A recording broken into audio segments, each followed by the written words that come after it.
Boker Tov Chavrim, I'm Stephen Ben-Nun. You're watching Israeli News Live. Quick take of our broadcast here. The drive, called the War Zone. Rumors fly that Russia has dropped the father of all bombs in Syria, Deir ez-Zor there, where ISIS has been held out. And of course, we know the Syrian Arab Army has been making major advances against them. And now there have been eyewitness reports, according to the drive, that Russia has actually dropped the mother of all bombs.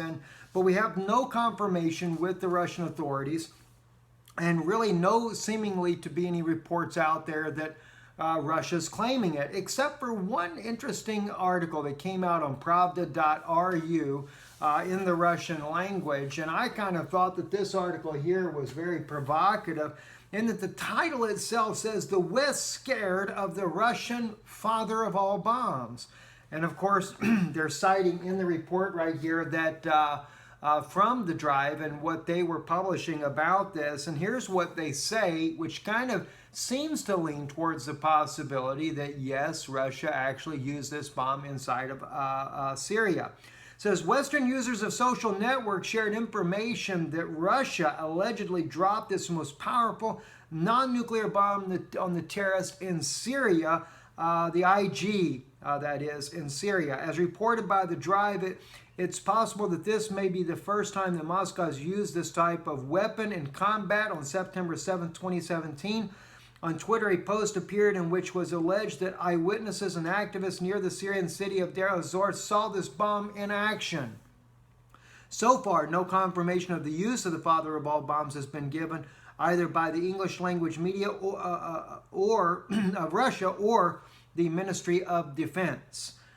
But they do say in this case, we are talking about the aviation vacuum bomb of high power, about which very little is known. It is reported that the AVBPM weighs more than 14,000 pounds, and power of an explosion reaches 44 tons in as far as its equivalent there. According to the publication, so Russia made it clear to all enemies of Assad that the regime that is not necessary to enter in the territory in which the IG force to retreat, who's actually retreated.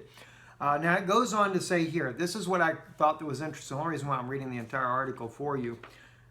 Regardless of whether Russia actually dropped the father of all bombs in Syria or not, the Kremlin has already decided to use this territory as a testing ground for demonstrating its latest weapons, even if they do not suit for the current situation. So if the father of all bombs is really in a state of combat readiness, it may very well be that over time we will be able to see it in action in this war-torn country, sums up the drive. Now, I think it's kind of interesting that, of course, the drive is what they're quoting from here, but nonetheless, it doesn't seem like Pravda is trying to downplay the possibility that Russia actually used the mother or the father of all bombs in Syria. And it may also be a sign to the United States that if you get involved in North Korea, we do have this bomb, and you can now see what we can do as a result as well if there's a spillover of this war. So, interesting, I would have to say, at this point. I'm Stephen Ben-Nun. You're watching Israeli News Live. Shalom.